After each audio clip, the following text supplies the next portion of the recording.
Fahamu kuhusu binadamu anayeaminiwa zaidi na mashabiki wa soka duniani.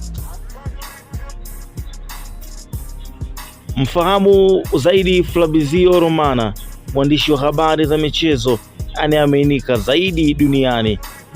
Fabrizio Romano ni mwandishi wa habari wa michezo maarufu duniani anayejulikana kwa taarifa zake sahihi kuhusu usajili wa wachezaji wa soka. Alizaliwa Februari 21 mwaka 1993 huko Naples, Italy, na alianza kitaaluma yake akiwa na umri wa miaka 18 baada ya kupata taarifa muhimu kuhusu uhamisho wa Mauro Icardi.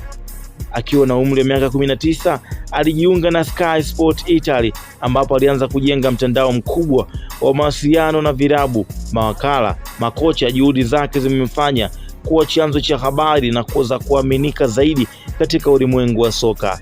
Fabrizio alijulikana kwa kauli yake ya maarufu ya "Here we go", ambayo inathibitisha usajili rasmi wa wachezaji kupitia mitandao ya kijamii kama Twitter, Instagram na YouTube.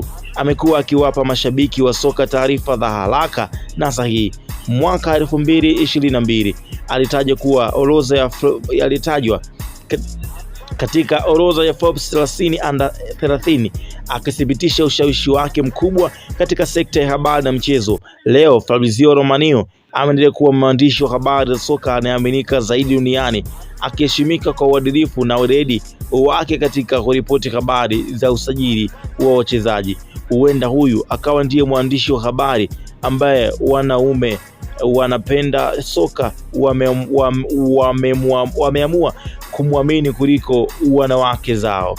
Keep enjoy. Kitu gani kubali zaidi kutoka kwa Fabrizio Romano? Huyu akikwambia demu wako anakusaliti usibishe, anakutajia saa hadi dakika ya kuchipuka, hadi guesti wanayokutana, hadi dau alipewa demu wako, alafu mwisho anamaliza na your wife here we go. Mwambia ona ulivyo na akili ovyo. Yani anamwambia sasa mbona anazeeka haraka. Kuhusu sajili mimi humcheki ujamaa tu.